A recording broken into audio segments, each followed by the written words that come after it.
Okay, how we doing, folks? It is Monday, December 5th, 2016. Rich Van Tassel with you, giving you the preview of tonight's Monday night game. The 5 and 6 Indianapolis Colts travel to the Meadowlands to play the Jets, who are 3 and 8.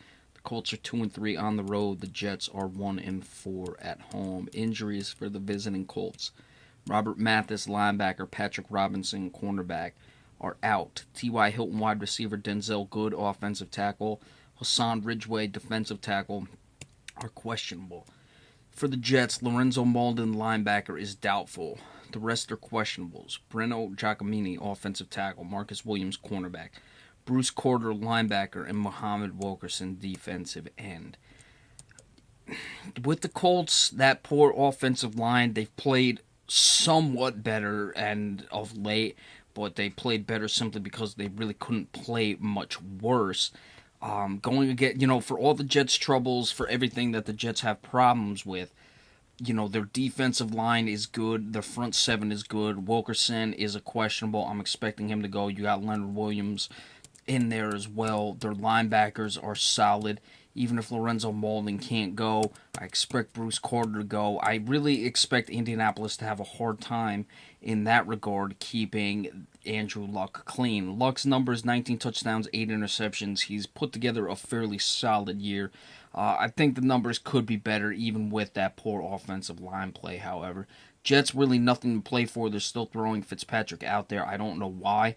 Obviously, their backup quarterbacks must not have anything. There's some talk, well, even on bad teams, the professional, the veterans in the locker room don't like to break in a new quarterback because it's a concession. It's like, well, your season's over, so that's a different topic for a different day. It just doesn't seem to make sense to me. It's not like Fitzpatrick is not making mistakes that are contributing to this team losing. So it doesn't make much sense to me, but it is what it is. He has limited his turnovers somewhat of late. The Jets just, it's been a bad year that's gotten away from them.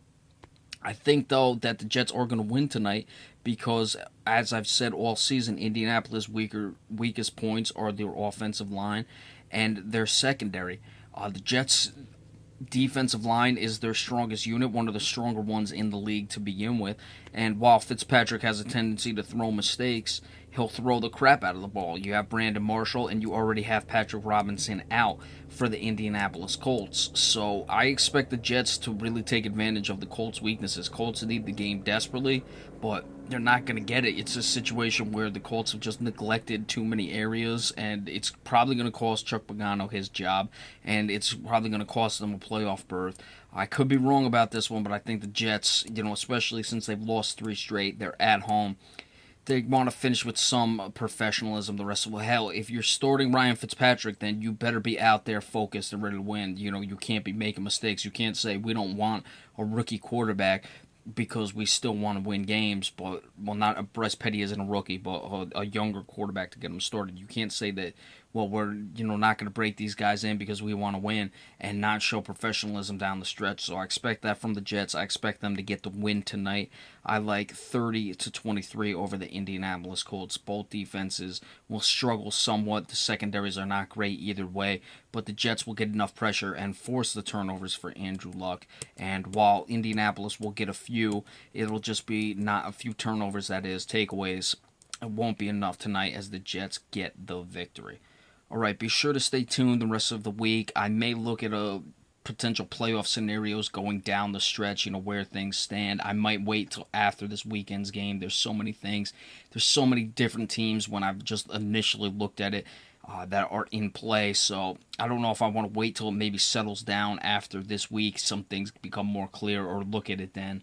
But be sure to stay tuned for that if we do that. Remember, we appreciate all subscriptions, and we will see you at the latest for the Thursday night game between the Chiefs and the Raiders. Thank you so much, and enjoy your evening.